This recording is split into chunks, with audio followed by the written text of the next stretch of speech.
Kodansha reviews K-manga, but manga availability is about to become worse than ever. We think of the big manga publishers in the Western market. Note that Kodansha is the one that will come to mind first. The company has made it big with titles like Attack on Titan, Cardcaptor Sakura, and other clamp works, Fairy Tail, Tokyo Revengers, and many more. Not only do they release full volumes of series in digital and physical formats, but up until recently they also offered simulpops releases of some of their most popular ongoing series. In January this year, Kodansha announced they will be suspending the simulpop releases, something they started back in 2013, across all platforms but hinted they will be returning in their new form in the future. Today, the new format has been announced as K-Manga, a new manga platform which will be available as an app in May. It will be home to 400 titles, 70 of which are currently ongoing in Japan. This sounds like fantastic news compared to the 20 simulpops we had before, right? Well, there's a catch. Oops, sorry. The series is not available in your region. We greatly appreciate your understanding.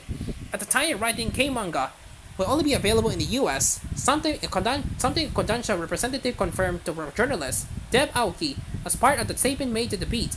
This is backed up by the fact that even their teaser website currently shows this service is not available in your region error.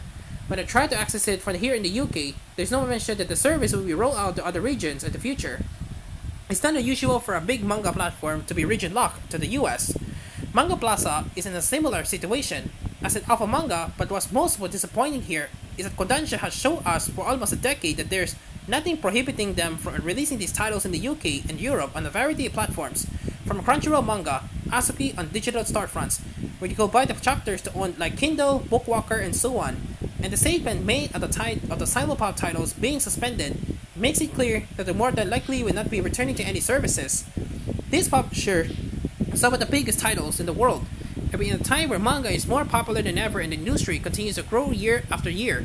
So this is when a company like Kodansha should be paving the way forward with availability, not taking such a significant step back. Frankly, this will not think about breed negativity among the fans who have spent years following these titles, particularly series like 18-0, which are in the final arc and where the volumes are significantly behind where the simulpop releases within January.